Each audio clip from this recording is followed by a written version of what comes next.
I'm not the biggest fan of packing and unpacking in real life, especially since I'm doing it in real life right now. I'm in between places at the moment, so the idea of unpacking someone's life just doesn't excite me. But there was no drag playing this game. I could unpack these little details all day long. One of my favorite games is Harvest Moon Animal Parade. However, it can only be played on the Wii, and Nintendo doesn't ever plan on porting it to newer consoles, so I'm stuck on the search for a cozy game that closely resembles Animal Parade. Come, join me on my adventure as I look for the perfect cozy game that fits my 3 requirements. 1. Romance and marriage. Added bonus that we can have children.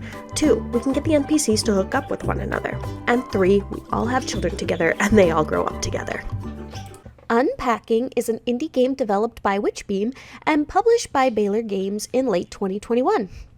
The concept is pretty simple. You have a bunch of boxes full of items. You take the items out and place them in various areas in your home/apartment. Some of the items that belong in other rooms are in the boxes for the rooms you're currently unpacking. So you have to take care that each item goes into each of their correct rooms.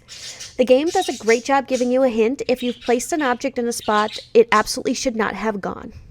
You follow through on this character's life as they move through different stages in their young adulthood. It's very similar to how many of us went through life, so it comes off very easy to relate to. The calming nature and 0 time limit helps ease you into the gameplay, so you never feel overwhelmed, even if there are a bunch of boxes. It's not a hard game in the slightest, but it still is very rich in its simple gameplay. My favorite animation was the animation of the box opening and then the animation of your box folding up and disappearing. It was so very satisfying for me. Interacting with your environment and items will also unlock stickers in the game. These also double as achievements on Steam.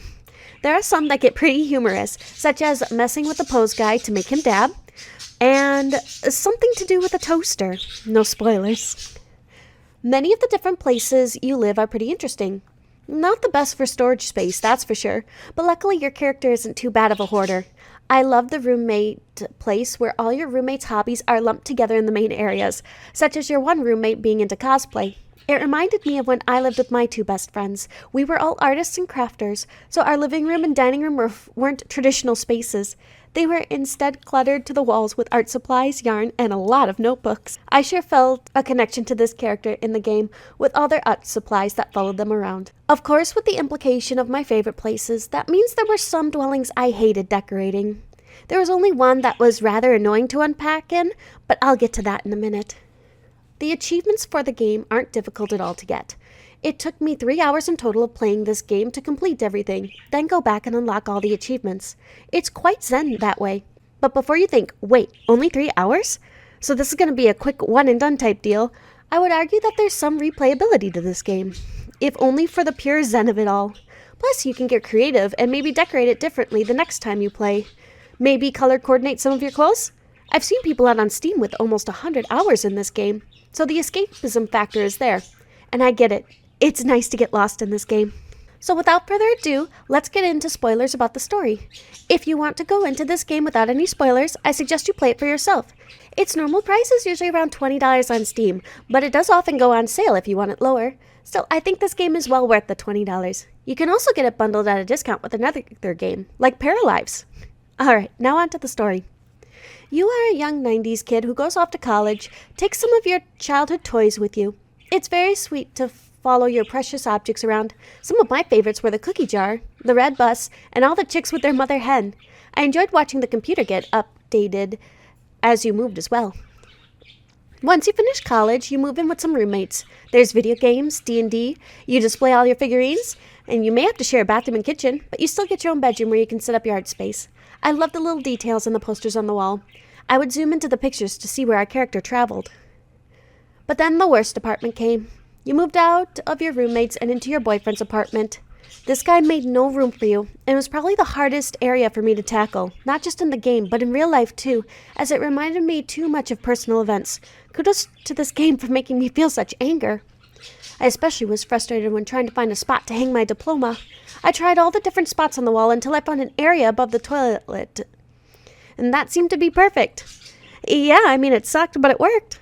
That is, until the game didn't allow you to continue.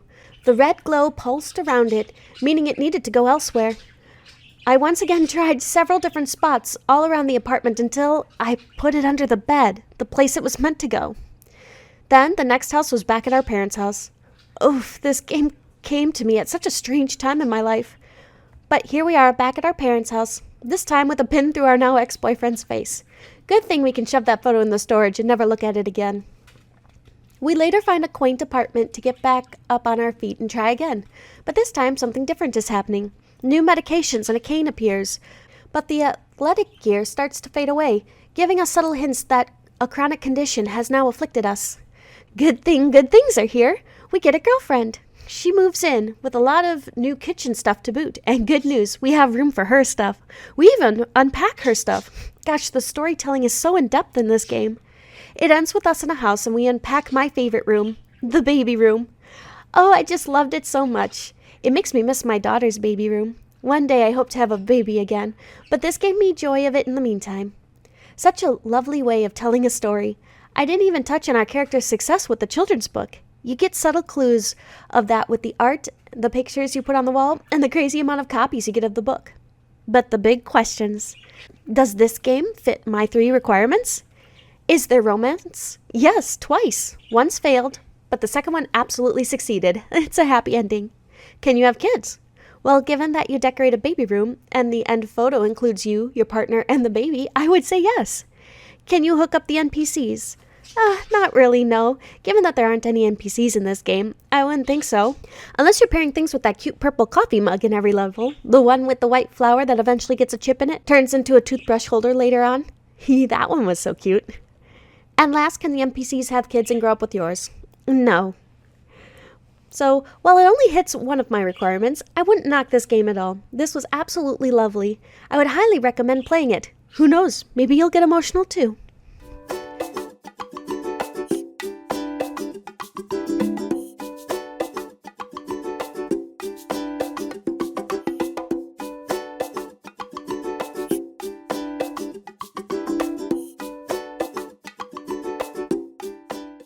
Thank you so much for watching. Make sure to like, comment, and/or subscribe, and I can't wait to see you next Wednesday. Bye!